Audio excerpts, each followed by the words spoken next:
Boa noite, meus irmãos. Que a paz seja convosco. Sejam todos bem-vindos, meus irmãos, a mais um estudo aqui no canal Viver é Cristo. Hoje, meus irmãos, dando continuidade à nossa série Existe morada no céu e inferno eterno? Hoje, meus irmãos, com a parte 2 acerca do nosso estudo, né? Onde a gente tem ali meditado se a condenação dos ímpios não terá fim, né? A gente fez aqui uma parte 1, né, ali explicando parte do assunto, né, ali que nós estávamos abordando, né, inclusive vou até modificar aqui depois o título, né, eu acabei percebendo, mas esse vídeo se trata da parte 1. Hoje nós vamos fazer aqui a parte 2, né, do nosso estudo e buscaremos meditar se com base na Bíblia, né, a condenação dos ímpios ela não terá um fim. Algo que pelo nosso estudo, pelo começo que a gente tem feito aqui, a gente tem visto que é algo que na verdade se trata de um entendimento que não pode, né, ali ter uma base bíblica, principalmente diante da bondade, da misericórdia de Deus, né? Deus ele não é um Deus que tem prazer na morte do ímpio, do sofrimento do ímpio. Também vimos que, se eu não me engano, né, a gente acabou também falando que a vida eterna ela é algo que é somente dada, né, ali àqueles que daqueles que participam da primeira ressurreição. Claro que, primeiramente, né, aqueles que são da primeira ressurreição e após o julgamento do trono branco, né, aquele que não for achado no livro da vida vai ser jogado no lago de fogo, mas aqueles que forem achados no livro da vida, né, passarem e forem absolvidos, né, ali naquele julgamento, terão também a vida eterna.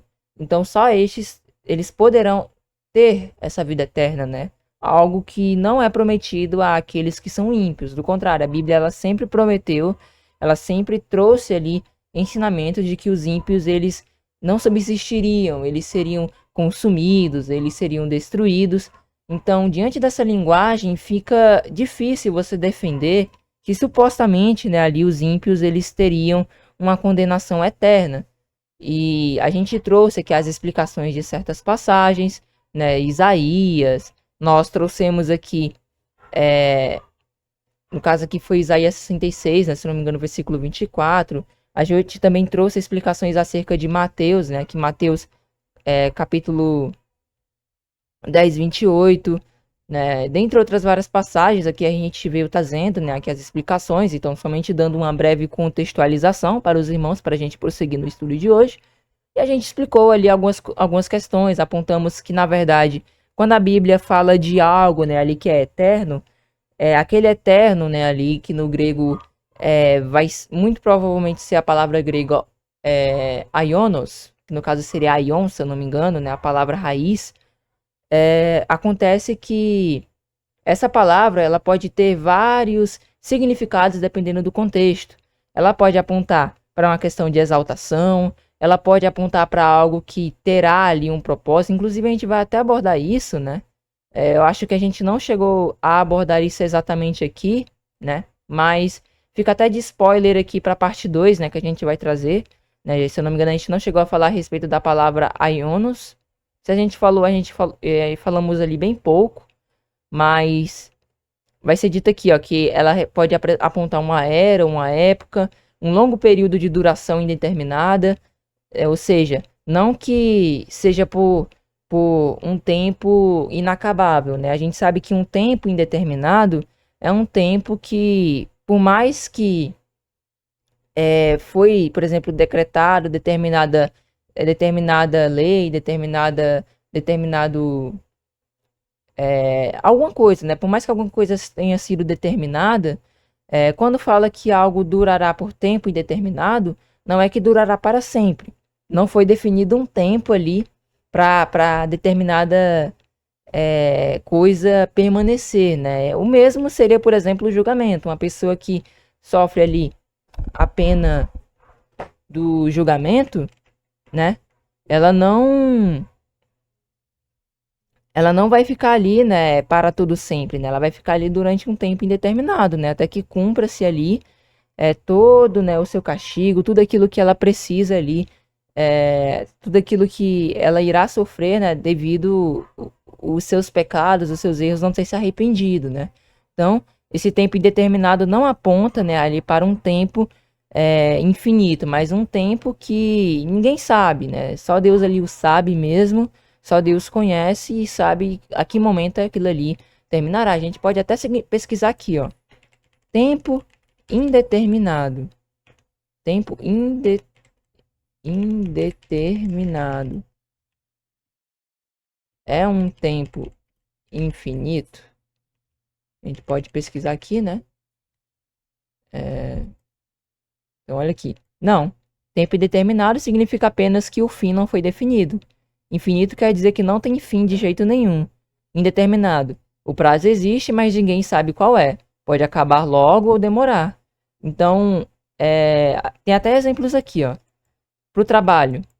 A gente viu que infinito, né? O prazo ele não existe, ele dura para todo sempre. Mas o tempo indeterminado é para um tempo que ninguém sabe qual é, né? Pode acabar logo ou pode acabar demorando também. E aí, exemplos práticos, por exemplo, o trabalho. O contrato por prazo indeterminado não tem data para acabar, mas pode ser encerrado amanhã. Saúde. Um laudo médico sem prazo final apenas mostra que o médico não sabe a data exata da melhora, não que a doença durará para sempre. Então, tempo indeterminado não é um tempo infinito. Então, também a palavra aion, né, ou aionos, ela pode significar isso, até mesmo a expressão de grandeza ou exaltação, né? Século dos séculos, Deus eterno, né?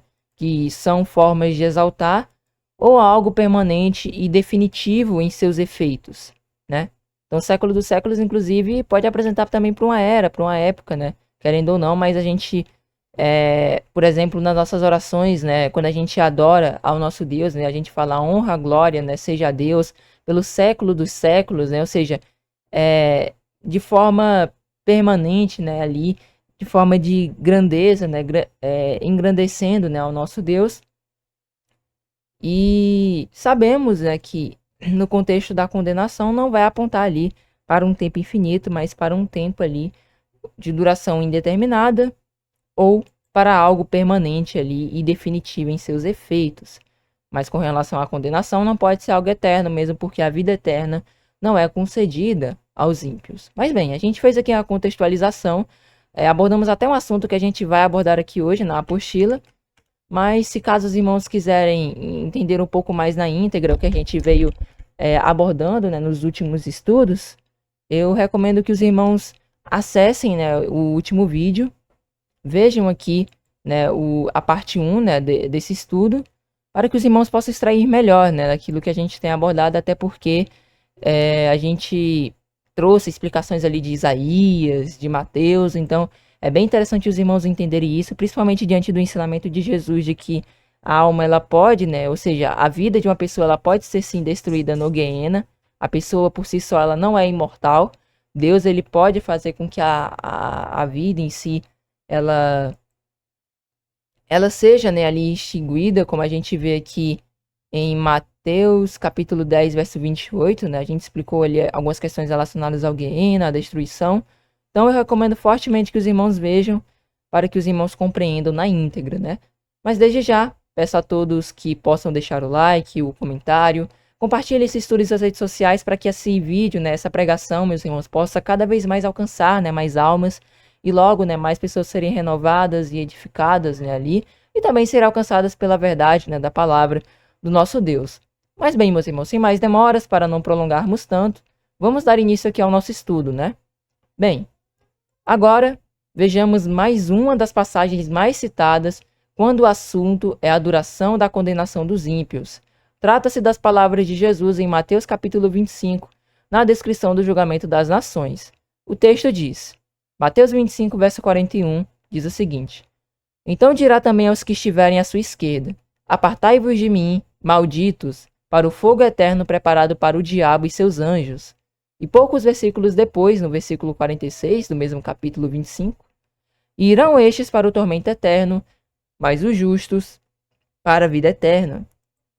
Mais uma vez, ambos os versículos apontam para aquilo que já trouxemos um pouco mais antes nesse estudo. O tormento não tem um período eterno, mas o efeito que esse tormento trará é eterno. Pense em uma pessoa condenada à prisão perpétua. Esta pessoa foi condenada a uma prisão durante toda a sua vida, mas ela não ficará lá para sempre. Em algum momento, essa pessoa também morrerá. Podemos trazer como referência a seguinte passagem, Mateus 18, verso 34, que diz: Indignado, o seu senhor o entregou aos atormentadores até que lhe pagasse tudo o que lhe devia. Esse versículo se trata de um trecho da parábola do credor incompassivo e vemos que o homem não perdoou a dívida do seu conservo, né, na verdade, lendo novamente, vemos que o homem, né, que não perdoou a dívida de seu conservo foi entregue aos atormentadores até que pagasse tudo que lhe devia. A gente tem explicado, né, mais uma vez voltando para aquela questão, né, do significado da palavra aion, nós vimos que ela pode significar uma questão ou de uma era ou de uma época, né, um longo período de duração indeterminada ou algo ali permanente em seus efeitos, né? E essa passagem vai apontar da mesma forma. Ó, a gente pode voltar aqui no versículo, ó, a gente vê, ó, apartai-vos de mim, malditos para o fogo eterno, preparado para o diabo e seus anjos. E a gente trouxe as explicações acerca do fogo eterno no estudo passado, né? A gente explicou que, por exemplo, lá em Judas, capítulo 1, versículo 7, como está aqui na apostila, é dito que Sodoma e Gomorra sofreu a pena do fogo eterno, né? Mas eles, né, no caso esse fogo, ele não está queimando, né, ali eternamente, né? Esse fogo ele está apagado. Se a gente for lá para as regiões onde estava Sodoma e Gomorra, né, lá não está pegando fogo até hoje. Então, logo, esse fogo ele teve um propósito eterno, ele não está queimando eternamente, né? Então a gente tem que compreender isso. E a gente vê que da mesma forma é aplicado aqui em Mateus para o fogo eterno, né? O fogo ele não vai queimar para todo sempre, mas o propósito desse fogo terá realmente ali um efeito eterno. Por exemplo, a aniquilação em si da vida, né, ali daquele condenado. Como a gente viu também um pouco mais antes, lá em Mateus 10, versículo 28, a gente vê aqui o seguinte: E não temais os que matam o corpo e não podem matar a alma. Temei antes aquele que pode fazer perecer no Guiena, né, a palavra inferno aqui é Guiena, a alma, que seria a vida, e o corpo. Então Jesus está nos ensinando que nós não devemos temer um homem que pode tão somente matar o corpo e não podem destruir a alma, né, que nós trouxemos em estudos anteriores. Eu recomendo que os irmãos também vejam a playlist, o quarto vídeo dessa série que a gente tem feito, que a gente trouxe as explicações a respeito também do que seria alma. Nós vimos que se trata de vida, né, o significado em si é vida, então ele está ensinando que a gente não deve temer, né, ali os homens que matam o corpo, mas não podem matar, destruir a vida. Mas nós devemos temer a Deus, que pode fazer perecer no Guiena, que aponta, né, uma referência, Jesus utilizou essa palavra para se referir ao lago de fogo, né?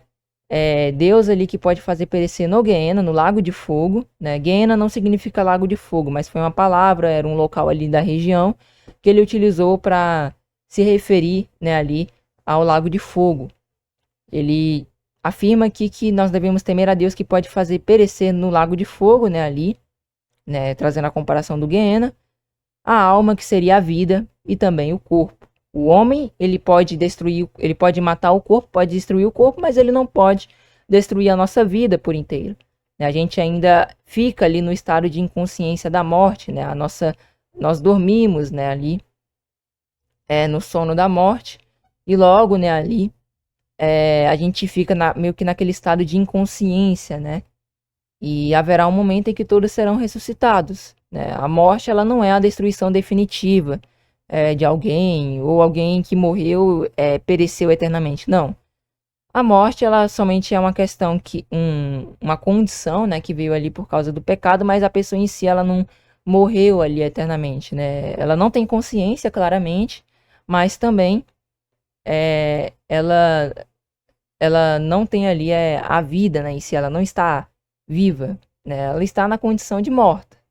E só Deus ali pode acabar ressuscitando aquela pessoa, né, daquele estado ali de inconsciência da morte. Também recomendo que os irmãos vejam aqui o nosso estudo a respeito do estado dos mortos, né?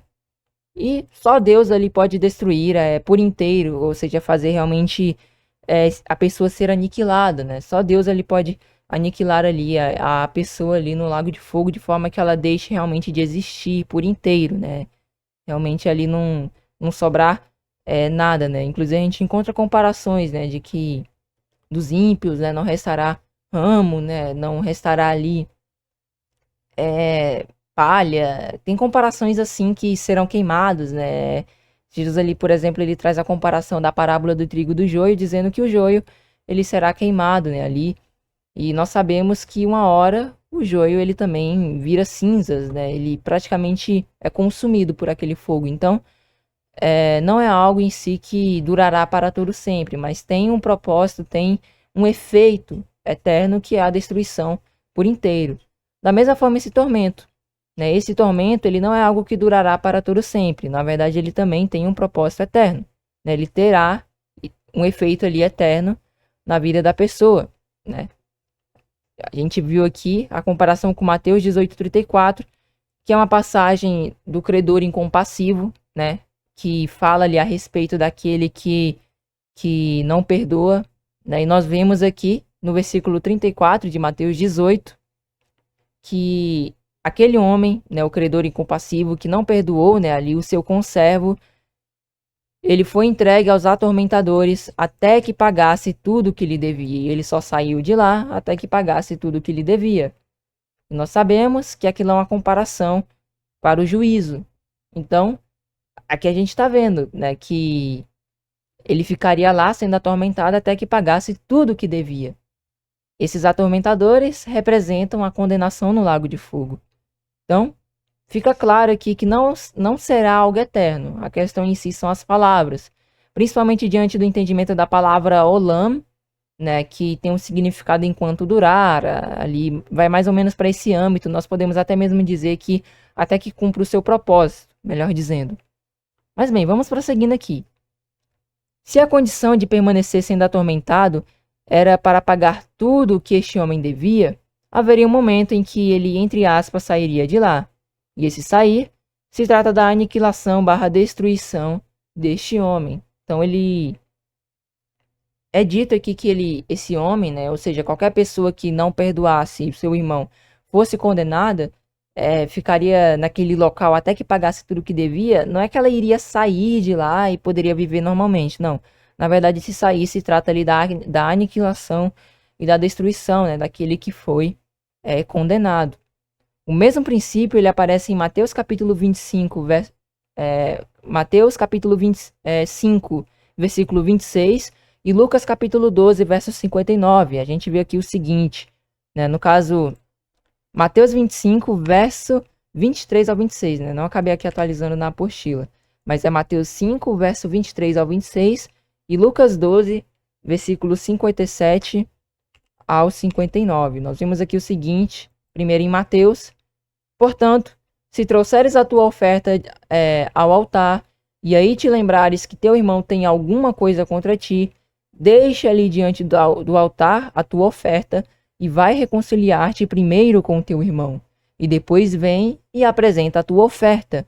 Concilia-te depressa com o teu adversário, enquanto estás no caminho com ele, para que não aconteça que o adversário te entregue ao juiz, e o juiz te entregue ao oficial, e te lancem na prisão. Em verdade te digo que de maneira nenhuma sairás dali, enquanto não pagares o último centavo. Tá vendo como tem base para dizer que o tormento não será algo eterno? Então, ó, reconcilia-te, né? Em verdade te digo que de maneira nenhuma sairás dali, enquanto não pagares o último centavo. O que ocorre quando a pessoa que ela é presa, por exemplo, ela cometeu um assassinato e ela é presa? Ela não fica presa ali, claro, vamos supor em um estado realmente que visa a justiça, né? Ele não vai ficar ali preso eternamente. Enquanto ele não pagar ali a sua pena, vamos supor 10 anos de cadeia, né? Enquanto ele não pagasse ali sua pena, ele não sairia de lá, é o mesmo princípio. né? Aqueles que forem condenados, eles pagarão por todos os pecados que fizeram, né? Sabemos que alguns, né, ali tiveram pecados maiores e outros pecados menores, né? Inclusive é dado aquele princípio, aquele que, se eu não me engano, vai ser dado lá em Ezequiel, né? O que conhecia, né, ali o caminho, né, o caminho da verdade, mas, mas não quis seguir ali a verdade, ele vai sofrer com mais açoites, mas aquele que não conhecia, né, e praticou o mal, ele vai ali sofrer menos açoites. Então, Deus ele também vai ser ali justo, né? E claro, ele oferece a salvação a todos, né? Está diante de cada um, né? Aí o convite, né? Deus ele convida a participarmos, né, desse reino gratuitamente, né? Ele pede a nossa entrega, mas não pede dinheiro, não pede nada do tipo, somente a nossa entrega. E assim, né, sermos participantes da vida eterna ali futuramente, né? Então ele nos convida para que assim sejamos participantes desse reino, né? O princípio aqui desse estudo não é causar medo, mas somente ali explicar ali esse tema que normalmente é pregado de uma maneira muito equivocada ali no meio religioso. Inclusive, às vezes pode até mesmo ser utilizado para causar medo ali nas pessoas, né? Mas lendo aqui agora Lucas 12, versículos 57 ao 59, nós vemos o seguinte: E por que não julgais também por vós mesmos o que é justo? Quando, pois, fores com o teu adversário ao magistrado, procura livrar-te dele no caminho, para que não suceda que te conduza ao juiz, e o juiz te entregue ao oficial, e o oficial te lance na prisão. Digo-te que não sairás dali, enquanto não pagares o último centavo. Então, mais uma vez, a gente vê aqui a presença dessa mensagem: digo-te que não sairás dali, enquanto não pagar o último centavo. Então, claramente apontando que a condenação, ela tem sim um período limitado, não é para todo sempre. Portanto, a Bíblia utiliza frequentemente o adjetivo eterno para descrever a permanência dos resultados e não necessariamente a duração do processo. Esse princípio nos ajuda a compreender as palavras de Jesus. Essa conclusão também harmoniza perfeitamente com o ensino de Jesus em Mateus capítulo 10, versículo 28.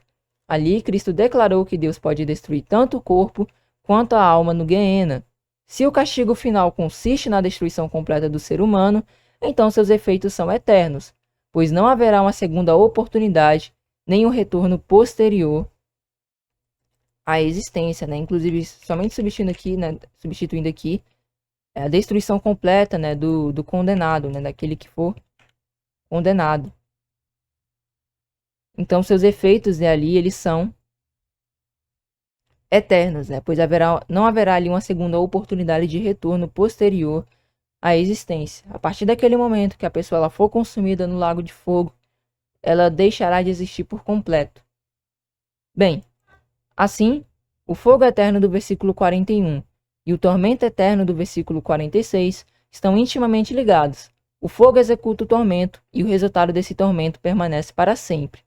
Podemos verificar outras passagens também, como por exemplo Mateus 3, versículo 10, que diz o seguinte: E também agora está posto o machado à raiz das árvores, toda árvore, pois, que não produz bom fruto, é cortada e lançada no fogo.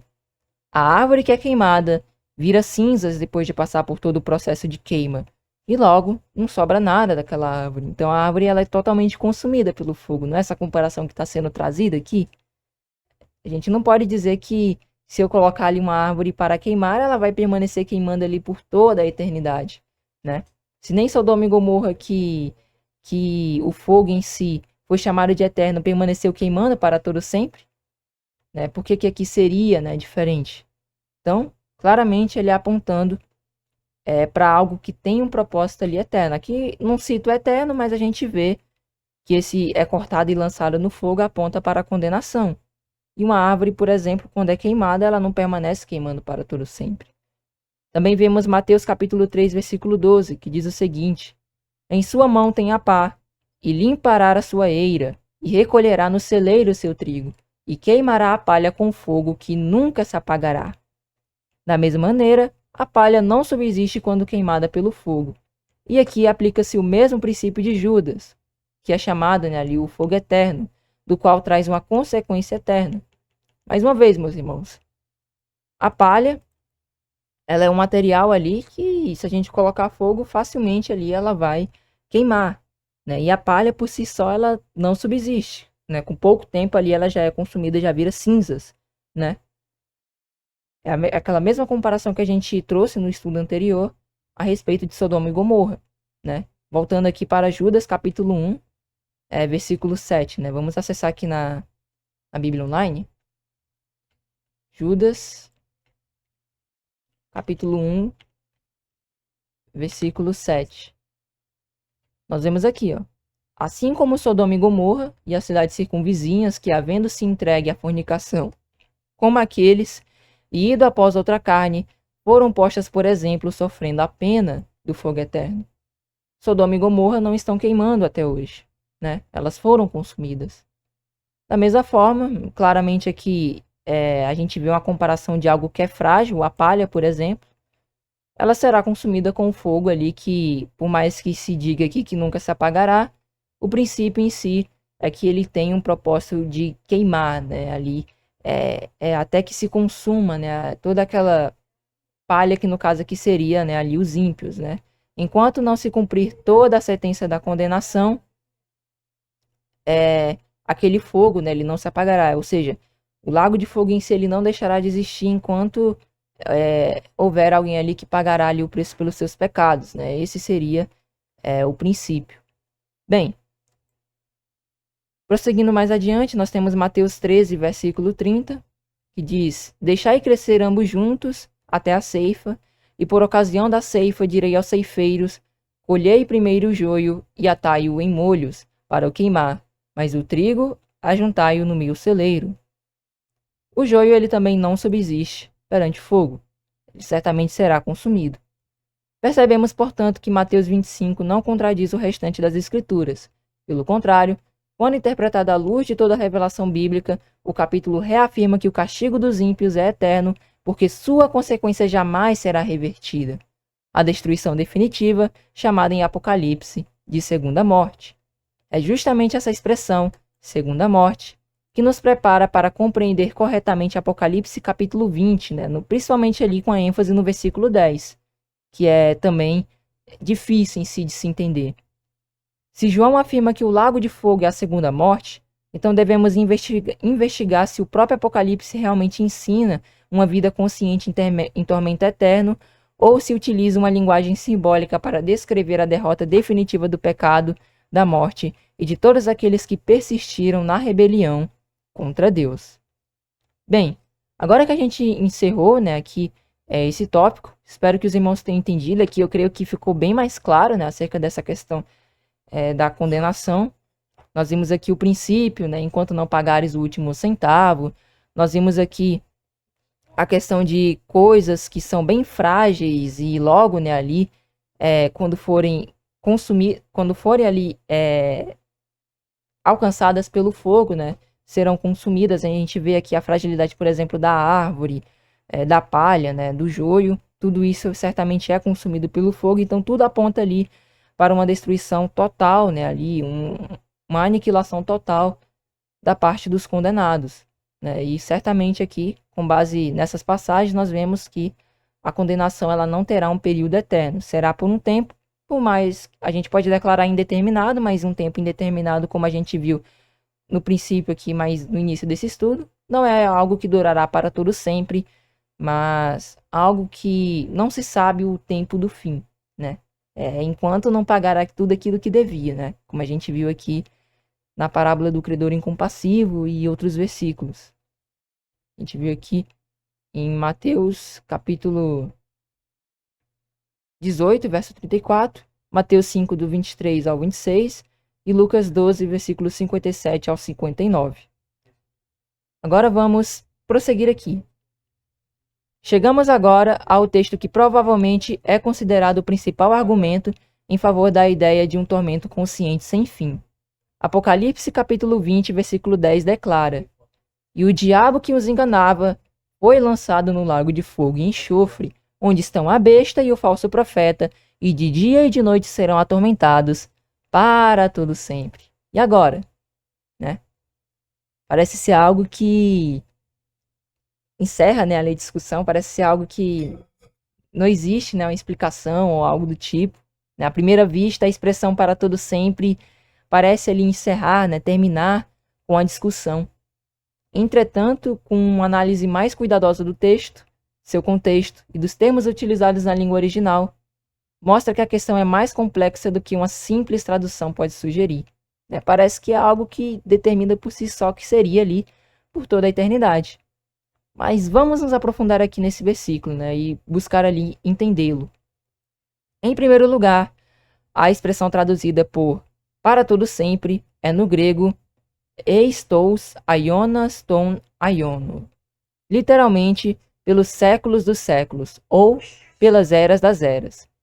O substantivo aion possui um campo semântico bastante amplo.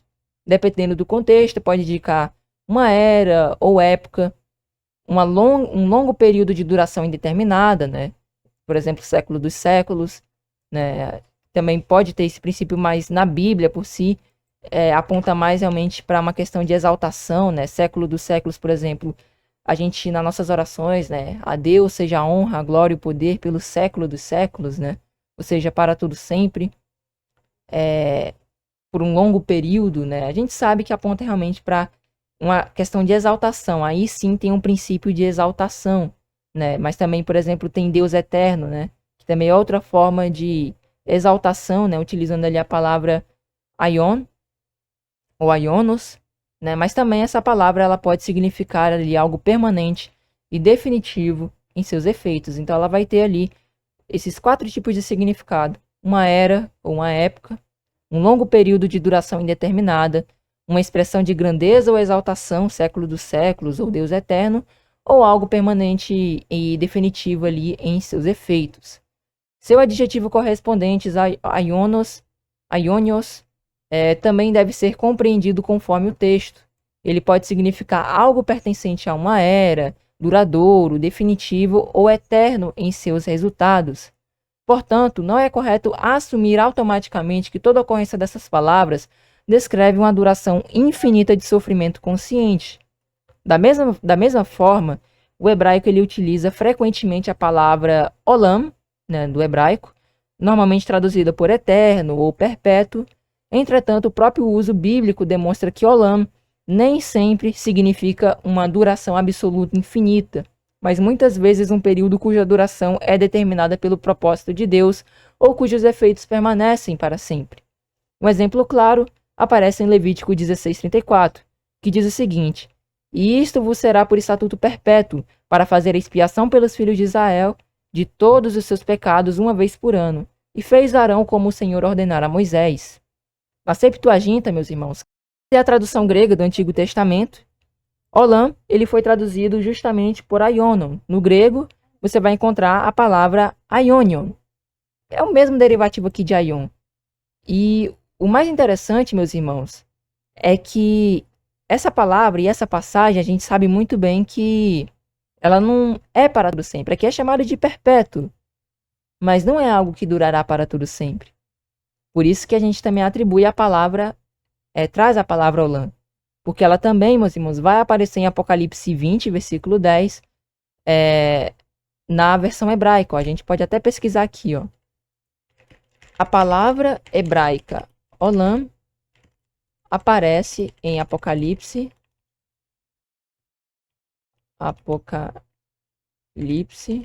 20, versículo 10, na versão hebraica. Ó, sim, a palavra hebraica olam, em sua forma plural, é constituída por le-omei ou olamim.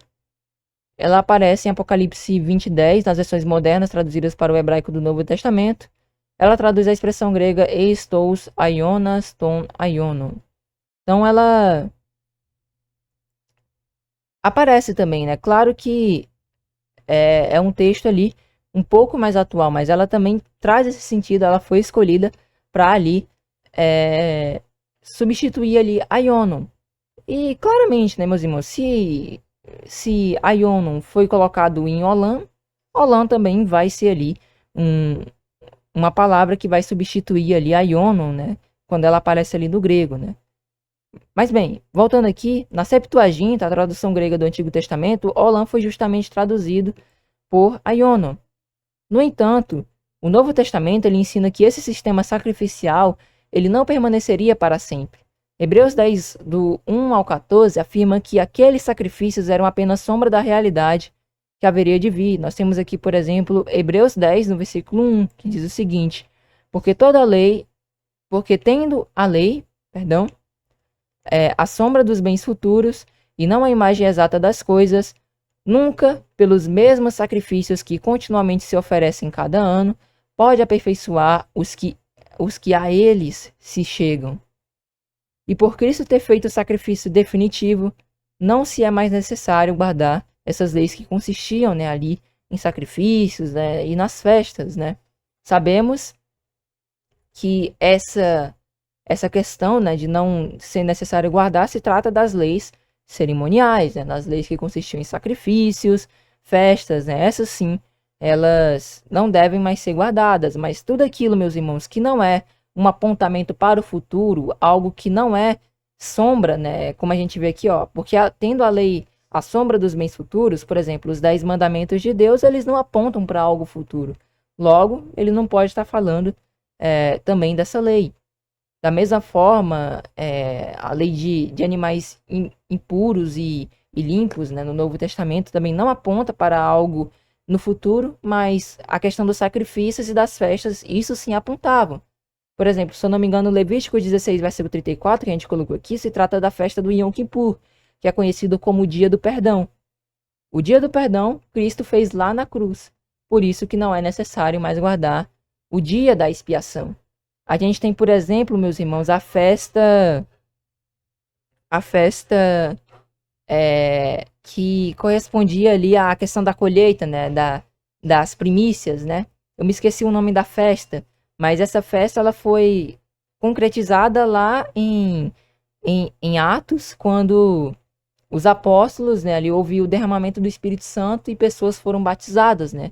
Que ali se deu, né, ali a primeira colheita, né? Eu não estou lembrando o nome da festa agora, mas tem essa festa também.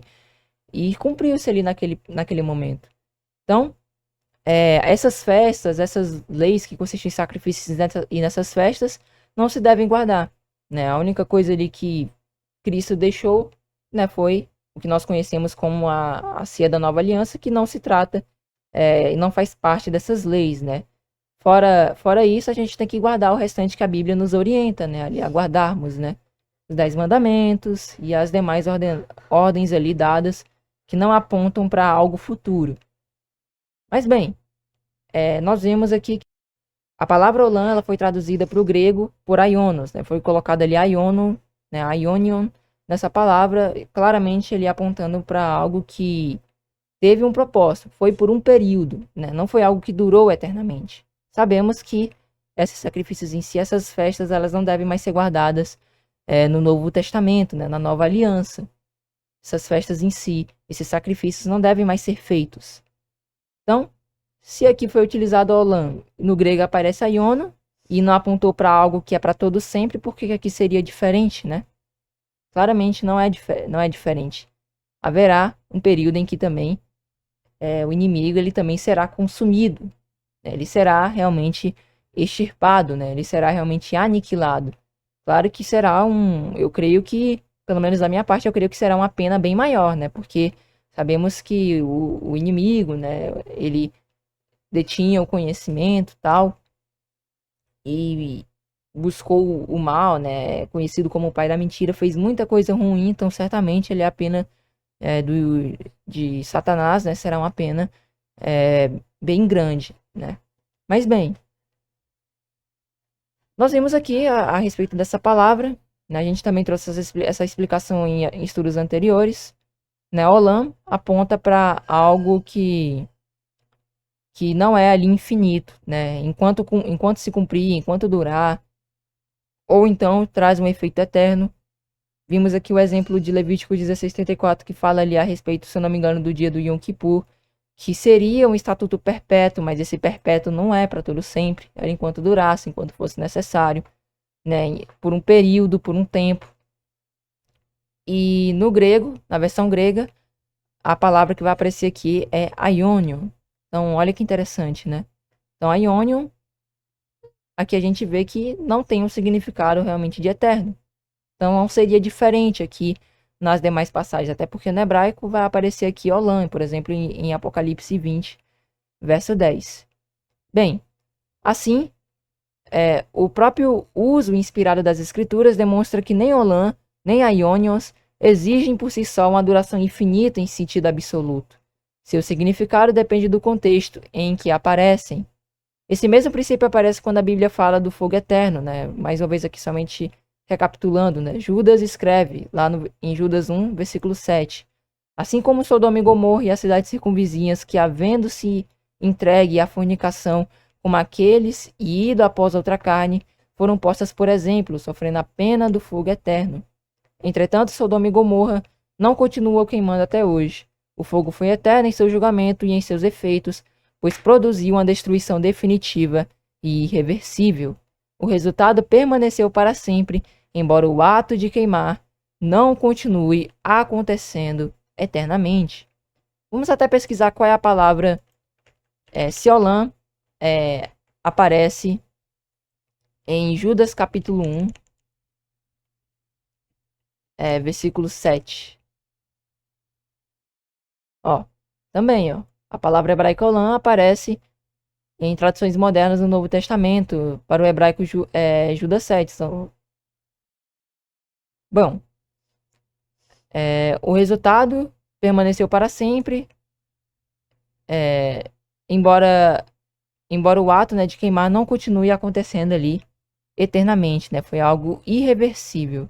Assim, tanto Olam no hebraico quanto Aion barra Aionios no grego devem ser compreendidos conforme o contexto de cada passagem, não sendo correto assumir automaticamente que a ocorrência desses termos indique sofrimento consciente sem fim, mas sim aquilo que é duradouro, definitivo ou permanente em seus efeitos. Além disso, o próprio contexto imediato oferece uma importante chave de interpretação. Apenas 4 versículos depois, vemos o seguinte: E a morte e o inferno foram lançados no lago de fogo. Esta é a segunda morte. Apocalipse capítulo 20, versículo 14. O lago de fogo não é definido como uma vida eterna em sofrimento, mas como a segunda morte. A morte nas escrituras representa a cessação da vida, e não sua continuação em outra condição consciente. Isso harmoniza-se com diversas outras passagens que descrevem o destino final dos ímpios como destruição, consumo e perecimento.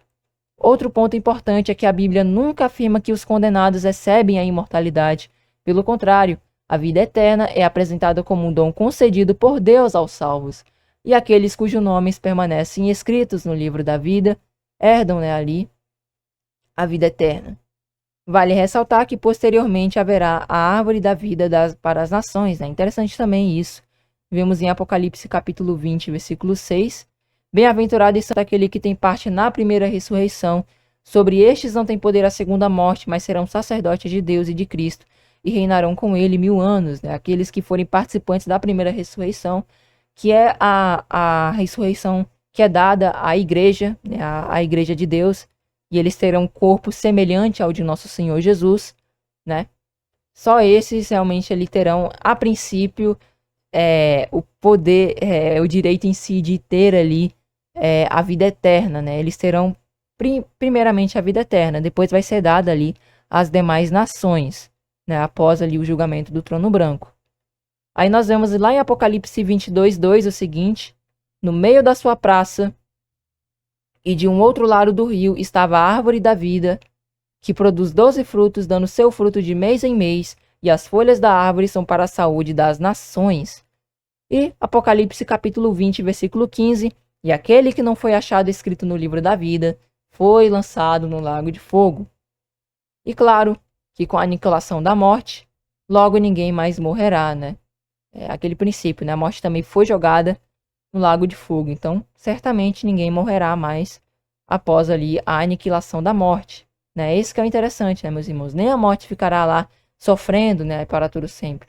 Mesmo porque a morte, ela não é algo eterno. Na verdade, ela não é alguém, né? Não existe aquela imagem de uma caveira com a foice, com a foicezona, né, ali, com um capuz ali, um manto todo preto, que vai ceifar ali a vida das pessoas. Isso aí já se trata realmente de, né, algo que as pessoas criaram, né, ali acerca da morte. A morte não é uma pessoa.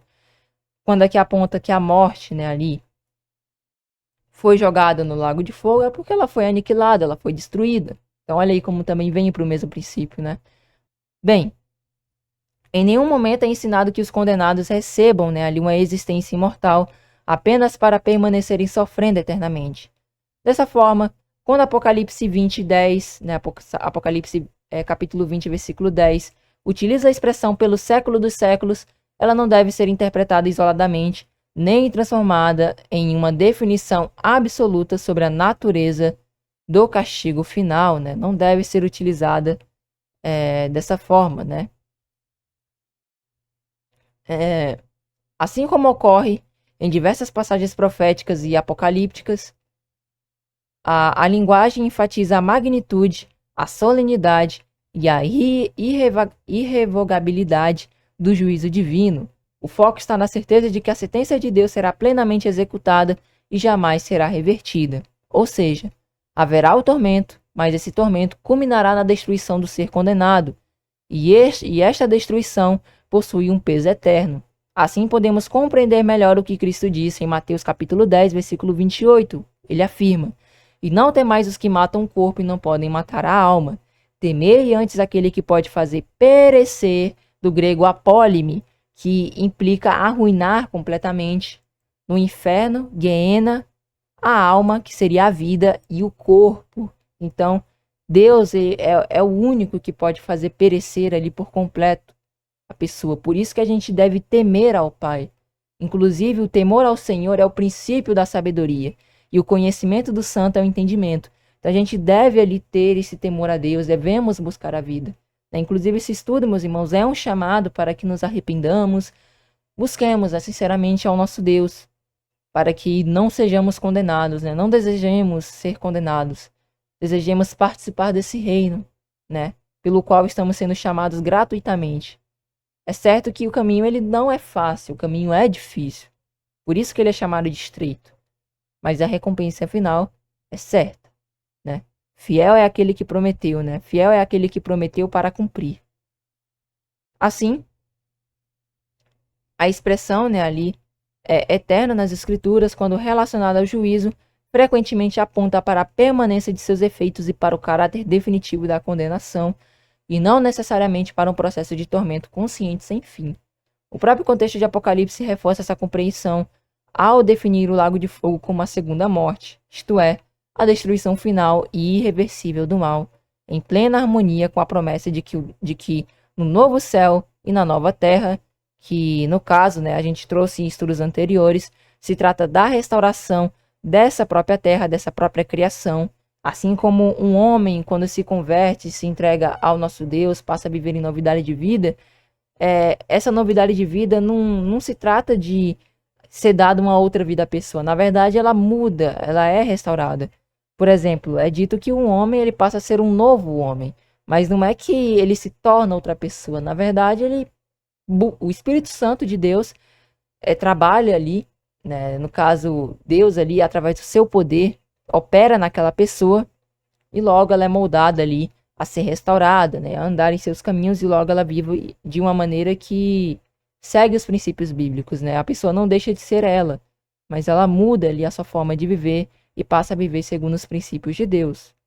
Mas é dito que no novo céu e na nova terra não haverá mais morte, nem pranto, nem clamor, nem dor. Apocalipse capítulo 21, verso 4.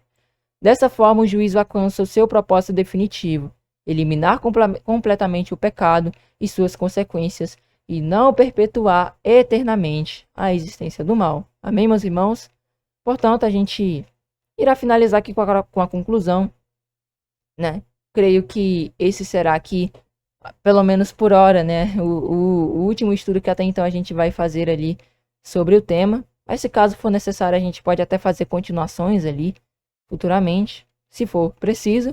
Mas eu creio que com as explicações que nós trouxemos aqui, realmente já dá para entender muita coisa e ver que, na verdade, a Bíblia ela não promete nem morada no céu, né, uma morada eterna no céu, muito menos um inferno eterno. Né? Ambas as doutrinas estão incoerentes, necessitando se meditar corretamente na Escritura, né? Como os bereanos assim faziam, para extrairmos ali o correto da palavra de Deus. Pois bem, meus irmãos, ao longo desse estudo, fomos conduzidos a reexaminar ideias muito difundidas à luz da própria Escritura. Conceitos como uma morada eterna no céu, imediatamente após a morte, ou um inferno de tormento consciente, quando analisado com cuidado, não aparecem de forma clara e direta no texto bíblico, né? Mas muitas vezes estão ligados a interpretações equivocadas desenvolvidas ao longo do tempo. Vimos que a esperança apresentada na Bíblia não está centrada em deixar a terra, mas na sua restauração. Desde as promessas antigas até as palavras de Jesus, há uma continuidade. Os justos herdarão a terra, o reino de Deus será estabelecido nela e a criação será renovada. A oração ensinada por Cristo, o testemunho dos profetas e o desfecho em Apocalipse apontam para Deus habitando com os homens e não para os homens habitando em outro lugar distante. Inclusive, na própria parábola do trigo e do joio, Jesus chama o mundo, né, de seu reino. Isso é bem interessante, né? Ele chama ali o mundo, né, ali a terra de seu reino. É bem interessante, né? Que confirma ali o entendimento de Apocalipse. Mesmo porque lá em Apocalipse 5 é dito que Jesus reinará sobre a terra, né? A gente pode até ver aqui, só para a gente complementar aqui essa parte. Apocalipse 5, versículo... versículo 10, né? Na verdade, não é dito que... É dito que, na verdade, seremos feitos ali reis e sacerdotes ali sobre toda a terra, né? Cristo ali, ele nos fez, nós reinaremos com ele, como a gente vê um pouco mais adiante, né? Vimos aqui, ó, e para o nosso Deus nos fizeste reis e sacerdotes e reinaremos sobre a terra. E esse reinado, né, que até complementa o comentário, né, que a gente viu um pouco mais adiante, lá em Apocalipse 20, reinaremos ali com o Senhor Jesus Cristo, né? A gente vê aqui no versículo 6, ó. Bem-aventurado e santo aquele que tem parte na primeira ressurreição. Sobre estes não tem poder a morte, a segunda morte, mas serão sacerdotes de Deus e de Cristo e reinarão com ele 1000 anos. Então, também foi possível compreender que o estado dos mortos é descrito como inconsciência, aguardando a ressurreição. Termos como Sheol e Hades não indicam o lugar de tormento, mas a sepultura. Passagens frequentemente usadas para defender o contrário, como a do rico e do Lázaro, o ladrão na cruz, ou os casos de Enoque e Elias, quando analisadas em seu contexto e em harmonia com o restante da Bíblia, não sustentam a ideia de uma ida imediata ao céu ou de sofrimento eterno após a morte. Dessa forma, a mensagem bíblica se mantém coerente. O homem vive, morre e aguarda a ressurreição. O juízo ocorre no tempo determinado por Deus e a promessa final está na restauração de todas as coisas. A morte será destruída, o mal será eliminado e o propósito original de Deus para a humanidade será plenamente cumprido. Assim, esse estudo convida a reflexão baseada nas Escrituras. A verdade não deve ser construída sobre ideias já estabelecidas, mas deve ser buscada a partir daquilo que está escrito. E ao fazer isso, percebemos que a esperança bíblica é profundamente correta. Não a fuga da realidade, mas a transformação dela, onde Deus habitará com os homens e tudo será restaurado segundo a sua vontade. João capítulo 5, verso 39 nos diz o seguinte: examinai as Escrituras, porque vós cuidais ter nelas a vida eterna, e são elas que de mim testificam. Né? No caso aqui, Jesus afirmando. Amém, meus irmãos? Então, esse é o estudo de hoje, né? Pela graça de Deus, né? Em nome do Senhor Jesus, a gente conclui aqui por hoje, né? Ali, esse estudo, nessa série de estudos. Se for preciso, a gente prossegue, né? Mais adiante, mas eu creio que por hora a gente realmente finda aqui mesmo. E eu creio que com base nesses estudos aqui, os irmãos encontraram explicações sobre todo esse tema que deixará claro ali que não existe morada no céu, muito menos um inferno eterno, né? Vimos aqui e fizemos o estudo com base nas Escrituras e eu espero que os irmãos Tenho compreendido, tenho também entendido, né? Vale ressaltar que essa apostila também será disponibilizada gratuitamente para os irmãos, se caso os irmãos quiserem baixar para ler, né, para estudar. Então, eu agradeço a todos que vieram ouvir esse estudo, espero que os irmãos tenham compreendido. Peço desde já que os irmãos possam deixar o vosso like, o vosso comentário, compartilhar esse estudo em suas redes sociais, pois dessa forma os irmãos estarão colaborando e ajudando bastante com a divulgação desse estudo, e a tendência é mais almas serem, né, ali cada vez mais, né, meus irmãos, alcançadas. E assim, meus irmãos, portanto, peço também que os irmãos deixem seus comentários, se caso houver alguma dúvida, deixem nos comentários, na medida do possível também estarei tentando responder. E eu espero que todos os irmãos tenham entendido, que os irmãos tenham acompanhado, né, a série, que tenha sido proveitoso. E se Deus assim permitir, né, na próxima semana estaremos ali prosseguindo com outro tema bem edificante também, para que aprendamos cada vez mais ali da palavra, né, do nosso Deus. Portanto, meus irmãos, nesse momento eu vos despeço, com a paz seja convosco.